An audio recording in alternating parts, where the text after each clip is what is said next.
A gente vai falar um pouquinho mais sobre um manifesto divulgado ontem que trata da reoneração da folha de pagamento, defesa da manutenção do PERSE. Vamos conversar agora com o deputado federal Joaquim Passarinho, do PL do Pará, que é o presidente da Frente Parlamentar do Empreendedorismo. Deputado, bom dia. Obrigado pela entrevista.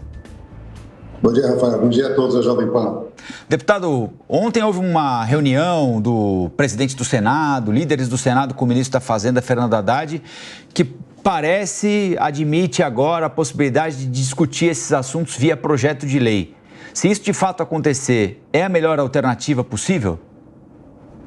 Com certeza, Rafael. Nós não entendemos a medida provisória, né? Principalmente editada 2 dias após a deliberação do Congresso Nacional. A medida provisória foi feita para ocupar algum vácuo legislativo e não para contrapor, não para afrontar o Congresso Nacional. Essa decisão da desoneração da folha, assim como do PERSE, foi votado 2 vezes na casa, foi vetado, foi derrubado o veto, uma ampla negociação com a base do governo, inclusive votando junto conosco, com os líderes do governo encaminhando favoravelmente, e 2 dias depois não aparece no Diário Oficial uma medida provisória que se opõe, se contrapõe às decisões do Congresso.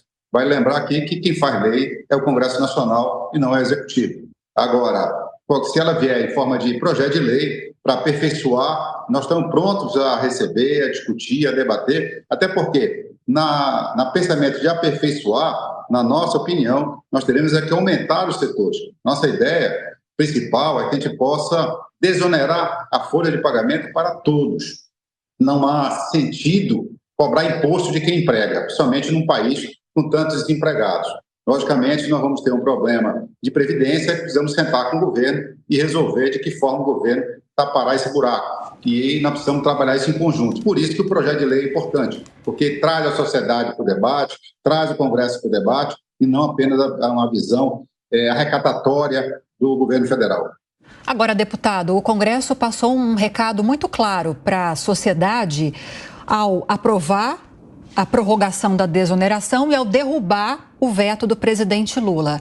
E agora há essa discussão que pode acontecer no contexto de um projeto de lei. O que seria uma alternativa aceitável de reoneração que pudesse ser aprovada pelo Congresso?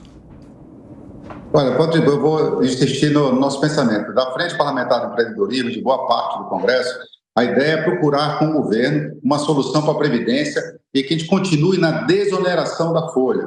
Não faz sentido, volto a reafirmar, aquele que emprega, seja uma dona de casa que emprega uma colaboradora, seja um pequeno microempreendedor, seja uma grande empresa, pagar 20% em cima do salário do trabalhador. Você está onerando a folha, você está dificultando a contratação, você está diminuindo o salário do empregado. Então, a nossa ideia é que a gente possa ver o que está precisando para a Previdência Social e procurar um outro caminho.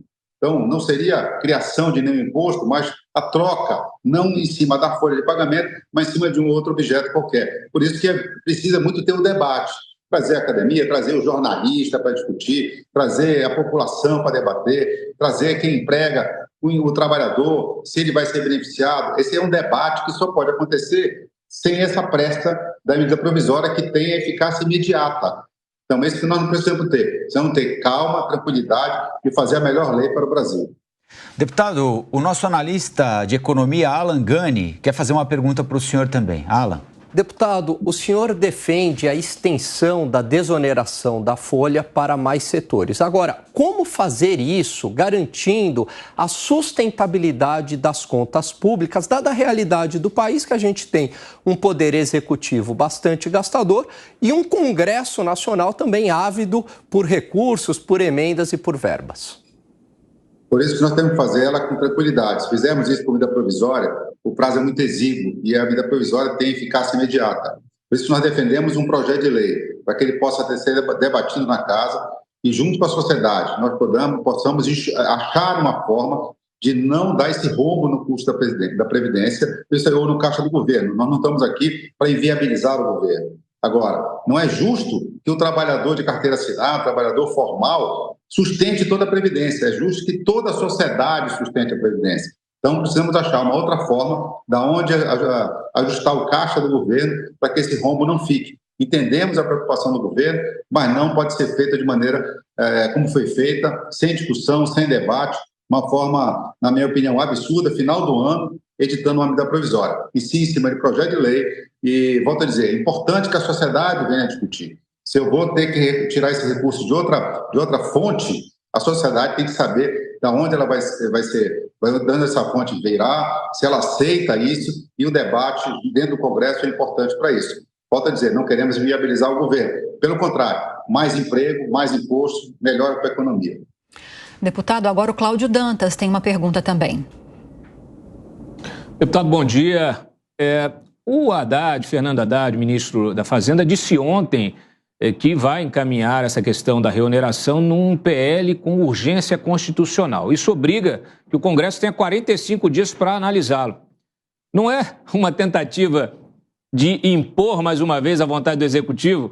Afinal de contas, esse tema, como já debatemos aqui em outras oportunidades, ele foi debatido durante 10 meses.